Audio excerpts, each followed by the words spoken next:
علامہ Iqbal international airport پر آتش زدگی، حج پروازوں کو روک دیا گیا۔ آتش زدگی سے امیگریشن سسٹم تباہ ہو گیا۔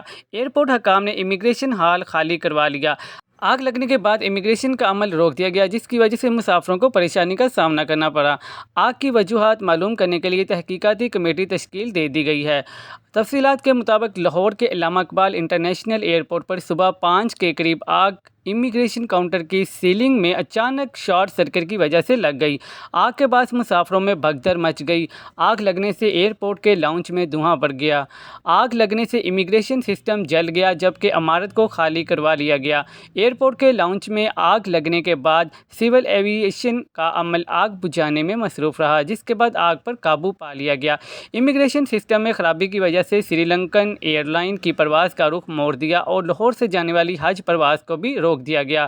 آتش زدگی کی اطلاع ملنے کے بعد ریسکیو اور فائر بریگیڈ کا عملہ فوری پہنچا اور کئی گھنٹوں کے بعد جدوجہد کی اور آگ کو بجھا لیا۔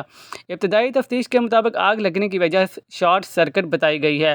حکام کے مطابق آگ سے امیگریشن کا عمل متاثر ہونے کے بعد عازمین حج کی امیگریشن کا عمل ڈومیسٹک کاؤنٹر سے شروع کر دیا گیا ہے۔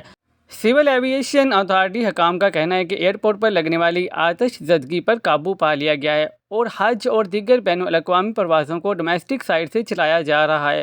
عازمین حج کے لیے بنائے جانے والے امیگریشن کاؤنٹر کی سیلنگ میں آگ شارٹ سرکٹ سے لگی تھی۔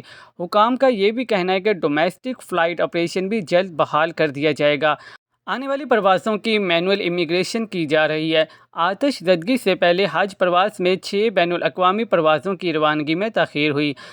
قطر ایئر ویز اور سیال ایئر کی پروازیں بھی متاثر ہوئی ہیں۔ مزید نیوز اپ ڈیٹس کے لیے چینل کو سبسکرائب کر لیں تاکہ ہر آنے والی نئی خبر سب سے پہلے آپ کو مل سکے۔